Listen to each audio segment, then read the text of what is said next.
Assalamualaikum warahmatullahi wabarakatuh. Saya di sini ingin menyampaikan biografi tentang ulama besar Kalimantan Selatan, yaitu Syekh Arsyad Al-Banjari kepada Arya Lovers dimanapun kalian berada. Kecil Muhammad Arsyad diisi dengan pendidikan agama Islam dari keluarganya. Syekh Arsyad Al-Banjari merupakan seorang dai yang termasyhur di daerah Kalimantan Selatan. Dia lahir pada abad ke-18 di wilayah yang sekarang bernama Martapura. Gelar di belakang namanya menunjukkan daerah asal Syekh, yaitu Kesultanan Banjar. Mereka termasuk kalangan Alawiyin yang silsilahnya merujuk hingga Rasulullah Shallallahu Alaihi Wasallam. Selain mengajar Al-Quran, Arsyad juga terkenal pandai membuat kaligrafi. Suatu hari, Sultan Tahilullah takjub akan lukisan-lukisan karyanya. Penguasa Banjar ini kemudian meminta Arsyad untuk mengabdi pada istana. Saat itu usianya belum genap 7 tahun. Sultan Banjar menjadi patron baginya, menuntut ilmu dan berkesenian. Kala berusia 30 tahun, Arsyad menikah dengan Bajut, seorang perempuan lokal, dan dikaruniai seorang anak perempuan. Arsyad kian besar untuk belajar ke Tanah Suci. Sang istri pun mendukungnya. Pihak istana kemudian membiayai Arsyad untuk naik haji pada tahun 1739. Dia memanfaatkan kesempatan ini tidak semata-mata melaksanakan rukun Islam kelima. Setelah berhaji, Arsyad bermukim 30 tahun lamanya di Haramain untuk menuntut ilmu. Di Masjid Al-Haram, dia belajar pada sejumlah guru besar. Mereka antara lain Syekh Ahmad bin Abdul Mun'im Ad-Damanhuri, Syekh Muhammad Murtada bin Muhammad Az-Zabidi, dan Syekh Hasan bin Ahmad Al-Yamani.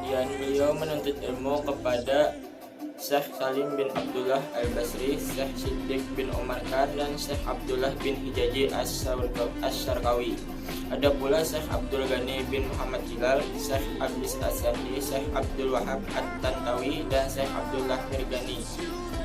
Beliau belajar ilmu fikih menggunakan mazhab Imam Syafi'i.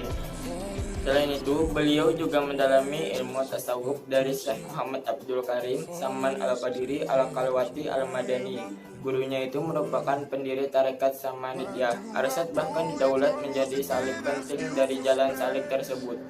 Di luar fikih dan tasawuf, dia juga mempelajari sains, terutama astronomi. Beliau juga bersahabat dengan murid-murid dari Nusantara. Beberapa dari mereka adalah Daud Al-Fatani, Abdul Somad Al-Baibani, Abdul Wahab Al-Makassari, dan Abdul Rahman Al-Batawi.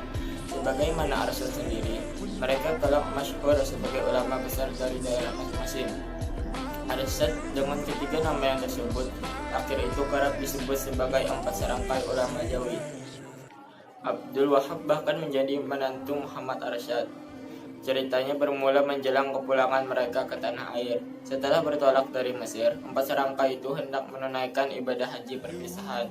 Tak disangka, mereka berjumpa dengan adik Arsyad, Zainal Abidin, di Makkah, dan mengabarkan bahwa anak kandung beliau, Fatimah, telah beranjak dewasa dan menitipkan cincin kepadanya sebagai tanda sudah siap berumah tangga.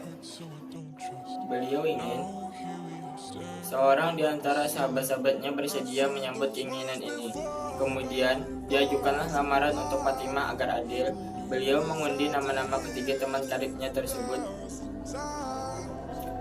Hasil undian memunculkan Abdul Wahab Al-Makassari. Dengan demikian, berlangsunglah pernikahan antara Fatimah yang diwakili ayahnya Muhammad Arsyad dan Abdul Wahab. Adapun saksi-saksi adalah Zainal Abidin, Abdul Somad Al-Palimbani, dan Abdul Rahman Al-Batawi. Pada tahun 1772, Syekh Muhammad Arsyad akhirnya tiba di Banjar. Saat itu, Sultan Tahilullah II menggantikan sultan sebelumnya yang telah wafat. Perayaan pun digelar di ibu kota kerajaan tersebut demi menyambut kedatangannya dari Tanah Suci. Sultan Tahilullah II lantas memberikan kepadanya kedudukan sebagai kadi negeri. Jabatan ini setara dengan penasihat raja. Meski begitu, Maha Guru ini lebih memilih tinggal di luar istana. Dia kemudian mendirikan pesantren dalam pagar di atas tanah milik sultan. Penguasa Banjar itu menghadiahkan kawasan tersebut yang terletak di sekitar desa tempat kelahiran sang syekh. Beliau juga giat menulis. Beberapa karyanya membicarakan masalah-masalah fikih, mazhab Syafi'i, dan tasawuf. Karya-karyanya yang kerap diulas mendalam adalah Sabil al-Muhtadin, di At-Tabaqoh fi Amriddin, Kitab al-Makrifah, Kitab Usuluddin, Kitab Nuqtatul Adlan, Tuhfat al-Rahibin, Nuqtat al-Ilan, Bayan al-Haid wa Istihada wa Nifas al-Niswan. Syekh Muhammad Arsyad Al-Banjari wafat dalam usia yang melampaui 1 abad 108 tahun pada 1812. Sampai saat ini namanya tetap dikenang sebagai ulama Kalimantan, pelopor dakwah Islam di Indonesia, Malaysia, dan Brunei Darussalam. Sabil al-Muhtadin misalnya merupakan buku monumental tentang fikih mazhab Imam Syafi'i yang terdiri atas 2 jilid.